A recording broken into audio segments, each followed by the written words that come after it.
Madame, Monsieur, bonjour. On démarre tout de suite par le point de la situation du coronavirus en Côte d'Ivoire. 73 nouveaux cas positifs enregistrés à la date d'hier. La Côte d'Ivoire compte désormais 3024 personnes touchées par la maladie. Suivant. Le ministère de la Santé et de l'Hygiène publique a enregistré ce jour, mardi 2 juin 2020, 73 nouveaux cas de Covid-19 sur 470 échantillons prélevés, soit 15,5% de cas positifs, 34 guéris et 0 décès. À la date du 2 juin 2020, la Côte d'Ivoire compte donc 3024 cas confirmés, dont 1501 personnes guéries, 33 décès et 1490 cas actifs. Le nombre total d'échantillons est de 28 120. Le ministre de la Santé et de l'Hygiène publique insiste sur le fait que la pandémie n'est pas terminée. Il rappelle aux populations que le virus est là, dans notre pays, et que nous devons rester prudents. Le ministre de la Santé et de l'Hygiène publique en appelle à la responsabilité et au civisme de tous afin de respecter les mesures barrières, notamment le lavage régulier des mains avec de l'eau et du savon, le port obligatoire du masque dans les espaces publics pour vous protéger et protéger les autres.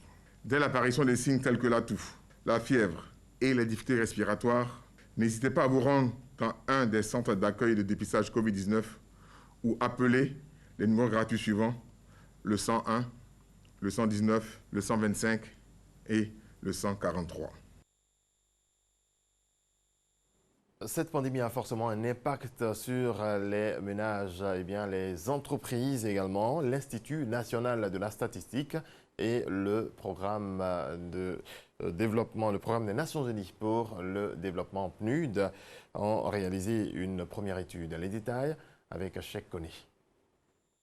Il ressort de cette étude que le revenu annuel des chefs de ménage a subi une baisse moyenne de 47,2% et le nombre supplémentaire de ménages passés en dessous du seuil de pauvreté est de 1 375 151 ménages. En outre, 78,8% des chefs de famille disent être affectés par les mesures de confinement, quand 96% des acteurs du secteur informel ont vu leur activité fortement réduite.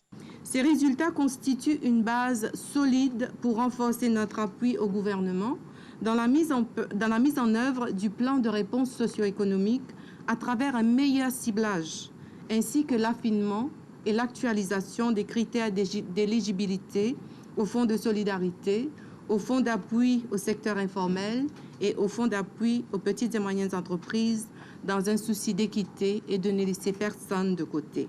Sur la question des emplois, l'enquête révèle que dans le secteur moderne formel, 23 000 emplois ont été temporairement détruits au mois d'avril avec une projection de 131 000 pertes d'emplois à fin décembre 2020. Un sombre tableau qui interpelle. Cette vulnérabilité des ménages et des entreprises exacerbée par la pandémie s'estompera au fur et à mesure que les mesures prises par le gouvernement produiront leur effet. Nous sommes donc dans une situation très conjoncturelle.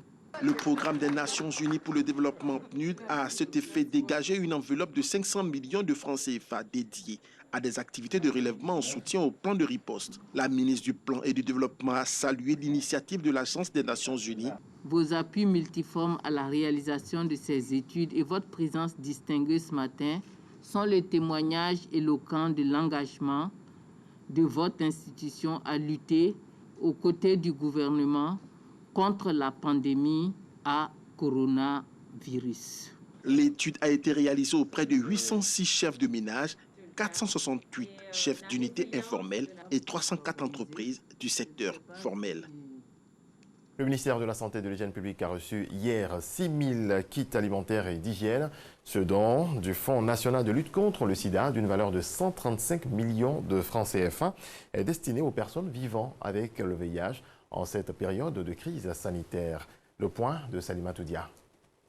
Face aux effets socio-économiques de la Covid-19, les personnes vivant avec le VIH reçoivent le soutien du Fonds national de lutte contre le sida qui leur a fait don de kits alimentaires et d'hygiène à travers le ministère de la Santé et de l'Hygiène publique. Avec votre caution, Monsieur le ministre, le Fonds national de lutte contre le sida met à disposition ce jour 3 000 kits alimentaires et 3 000 kits hygiéniques d'un coût total de 135 millions, composé de denrées de première nécessité pour le soutien du ministère de la Santé et de l'Hygiène publique aux personnes vivant avec le VIH. Le soutien du ministère de la Santé et de l'Hygiène publique à travers le Fonds national de lutte contre le sida est la preuve que les personnes vivant avec le VIH-Sida font partie de nos préoccupations, car elles font partie des populations à risque accru face à la menace de la COVID-19.